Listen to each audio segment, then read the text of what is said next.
saya Salsa Bilandini Ilham dengan NIM belakang 056. Saya dari Prodi Pendidikan Bahasa dan Sastra Indonesia yang akan mereview puisi tentang Malu Aku Jadi Orang Indonesia karyanya Taufik Ismail. Review puisi Malu Aku Jadi Orang Indonesia karyanya Taufik Ismail. Biografi Taufik Ismail, si penulis puisi. Jadi Taufik Ismail ini adalah salah satu penyair besar Indonesia yang terkenal sebagai suara moral dan bangsa. Dikenalnya sebagai suara moral dan bangsa. Jadi ia tuh lahir pada tanggal 25 Juni 1935 dan menjadi tokoh penting angkatan 66, yaitu kelompok sastrawan yang banyak menulis kritik sosial dan politik pada masa Orde Lama dan Orde Baru.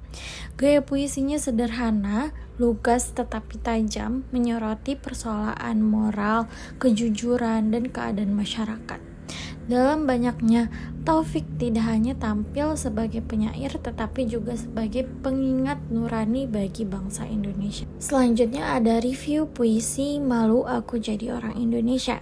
Dalam karyanya Taufik Ismail, ini membuat kritik sosial, dan puisi ini membuat kritik sosial yang kuat terhadap kemerosotan moral dan perilaku masyarakat Indonesia. Dengan nada yang getir, penyair menyampaikan rasa malu bukan pada bangsa, tetapi kepada tindakan manusia-manusia yang jauh dari nilai kejujuran dan keadilan. Dia bukan membenci negaranya, malahan dia mencintai negaranya sendiri. Kata malu ini menggambarkan banyaknya ketidakadilan di Indonesia. Kekecewaan penyair. Taufik Ismail menggambarkan perilaku korup dan penyalahgunaan kekuasaannya membuatnya merasa kecewa. Ia menegaskan bahwa masalah terbesar bukan terletak pada Indonesia sebagai tanah air, melainkan pada moral warganya yang semakin merosot dan ketidakadilan sosial. Jadi puisi ini menyoroti rakyat kecil yang sering dirugikan akibat ketimpangan sosial.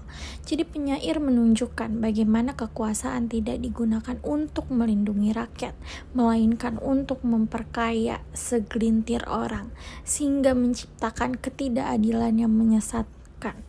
Hingga saat ini masih banyak orang yang seperti itu. Nah, dari puisi Malu Aku Jadi Orang Indonesia, gaya bahasa puisi yang digunakan Taufik Ismail bersifat lugas, satir, dan penuh ironi. Pilihan diksi yang sederhana membuat pesan kritiknya mudah dipahami. Repetisi dan nada ironinya memperkuat kesan getir sekaligus membuat pembaca merenungkan kondisi bangsanya. Oke, yang terakhir, relevansi puisinya. Meskipun ditulis bertahun-tahun lalu, puisi ini tetap relevan dengan kondisi Indonesia masa kini hingga kini. Jadi kritik terhadap korupsi, ketidakjujuran, dan kerusakan moral masih berlaku. Puisi ini menjadi cermin bagi masyarakat untuk memperbaiki diri dan bangsa. Baik, terima kasih yang sudah mendengarkan pemaparan saya tentang puisi, tentang review yang saya sudah paparkan. Kurang lebihnya mohon maaf. Wassalamualaikum warahmatullahi wabarakatuh.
membahas hasil observasi saya yang sudah saya lakukan. Ini ada gaya belajar aktif dan kreatif, analisis tipologi gaya belajar dari siswa MTS 41 Al-Azhar Syarif. Ini ada biodatanya yang saya wawancarai oleh Fatma Putri Abidah. Dia seorang anak SMP kelas 8 dan sekolahnya di MTS 41 Al-Azhar Syarif. Nah, rekap jawab berdasarkan kuesionernya. Visualnya dia menjawab 8, auditorinya menjawab 4, dan kinestetiknya menjawab 7. Selanjutnya, ada strategi belajar yang tepat untuk Fatma. Kalau di kelas mungkin dia bisa menggunakan alat peraga, catatan berwarna, diagram, atau video pembelajaran. Jadi dia bisa mendengarkan guru. Lalu kalau misalnya dia kurang mengerti, dia bisa melihat video di YouTube. Dan untuk catatannya mungkin dia bisa menggunakan sticky notes, warna-warni agar dia lebih semangat dan efektif untuk belajar.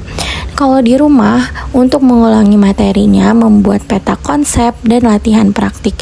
Misalnya kayak eksperimen kecil atau simulasi gitu, atau challenge kepada dirinya sendiri.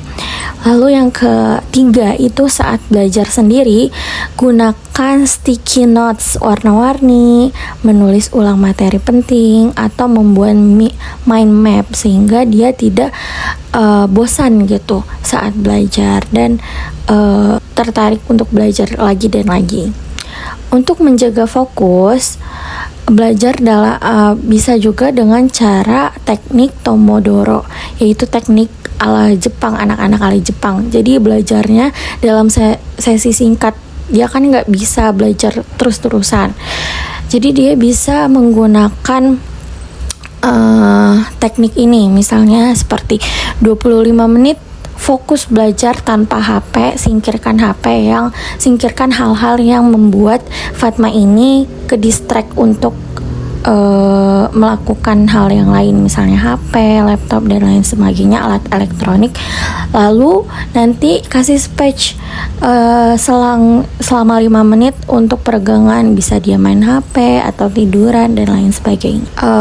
Jadi kesimpulannya, Fatma Putri Abidah ini termasuk tipe visual kinesthetic learner, yaitu siswa yang memahami pelajaran dengan baik melalui penglihatan dan praktik. Jadi dia harus melihat kayak misalnya gambar-gambar, visualnya seperti apa, tapi lalu dia harus mempraktikannya langsung gitu. Dia lebih senang seperti itu. Ia akan sangat berkembang dalam pembelajaran yang interaktif, kreatif, dan berbasis aktivitas nyata, bukan hanya mendengarkan dan menjelaskan. Seperti itu.